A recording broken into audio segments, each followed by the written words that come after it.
আমরা ভাবি এখনও তো বয়স কম, বুড়ো বয়সে তওবা করে নামাজ পড়ব।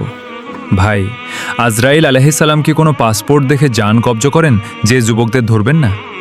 কাফনের কাপড়ের দোকানে কিন্তু কোনো সাইজ লেখা থাকে না যে এটা শুধু বুড়োদের জন্য। যে কোনো মুহূর্তে, যে কোনো সেকেন্ডে আপনার আমার শ্বাসটা বন্ধ হয়ে যেতে পারে। হে যুবক ভাই ও বোনেরা, এখনো সময় আছে। এই পাপের জগৎ থেকে, এই ফিতনার জগৎ থেকে টার্ন নেন। আল্লাহর কসম, আপনি যখন গভীর রাতে জায়নামাজে দাঁড়িয়ে চোখের পানি ফেলবেন, তখন যে শান্তি পাবেন তা পুরো পৃথিবীর সমস্ত বিনোদন মিলেও আপনাকে দিতে পারবে না। আজ আমরা এমন একটা যুগে বাস করছি যাকে আল্লাহ রাসূল সাল্লাল্লাহু আলাইহি ওয়াসাল্লাম আজ থেকে 1400 বছর আগেই আখিরুজ জামান বা শেষ জামানা বলে ইঙ্গিত করে গেছেন। চারদিকে শুধু ফিতনা আর ফিতনা। সকালবেলা একটা মানুষ মুমিন অবস্থায় ঘুম থেকে ওঠে, আর সন্ধ্যা হতে হতে সে কাফের হয়ে বাড়ি ফেরে।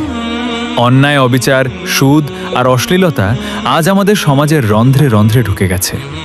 আর এই পুরো সিস্টেমের সবচেয়ে বড় টার্গেট কারা জানেন? এই পুরো সিস্টেমের সবচেয়ে বড় শিকার হচ্ছে আমাদের এই যুব সমাজ। আমার কলিজার টুকরা যুবক ভাইরা, একটু চোখটা বন্ধ করে নিজেকে প্রশ্ন করুন তো, এই যে Facebook, YouTube, PUBG, Free Fire আর গার্লফ্রেন্ডের পেছনে ঘন্টার পর ঘন্টা সময় নষ্ট করছেন, এই জীবন কি আপনাকে চিরকাল বাঁচিয়ে রাখবে?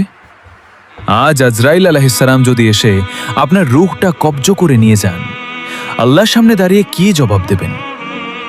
যুব বয়সের ইবাদত আল্লাহর কাছে সবচেয়ে বেশি প্রিয়, অথচ আমাদের যুবকেরা আজ উম্মাহর কথা ভাবার সময় পাচ্ছে না। তারা ডুবে আছে ভার্চুয়াল দুনিয়ার মরীচিকায়। এখনো সময় আছে ভাই আমার, ফিরে আসুন, আল্লাহর দিকে ফিরে আসুন। এই পাপিষ্ঠ সমাজ আপনাকে যে বুক ভরা হতাশা আর ডিপ্রেশন দিচ্ছে, তা থেকে মুক্তির একমাত্র পথ হলো সেজদা। রাতের অন্ধকারে জায়নামাজে দাঁড়িয়ে আল্লাহর কাছে 2 ফোঁটা চোখের পানি ফেলুন।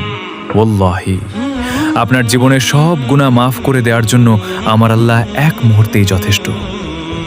দাজ্জালি সভ্যতার এই চাকচিক্য দেখে ধোকায় পড়বেন না। নিজের ঈমানকে বাঁচান, পরিবারকে বাঁচান। আসুন আজ এই মাহফিল থেকে আমরা নিয়ত করি, আমরা আর গড্ডালিকা প্রবাহে গা ভাসিয়ে দেব না। আমরা 5 ওয়াক্ত নামাজ সময় মতো আদায় করব এবং রাসূলুল্লাহ সাল্লাল্লাহু আলাইহি ওয়াসাল্লামের সুন্নাহ অনুযায়ী জীবন করব।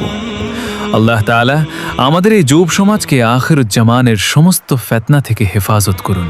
আমিন। আকুলু কওলি হাযা ওয়া আস্তাগফিরুল্লাহ লি ওয়া লাকুম। আসসালামু আলাইকুম ওয়া রাহমাতুল্লাহি ওয়া বারাকাতুহু।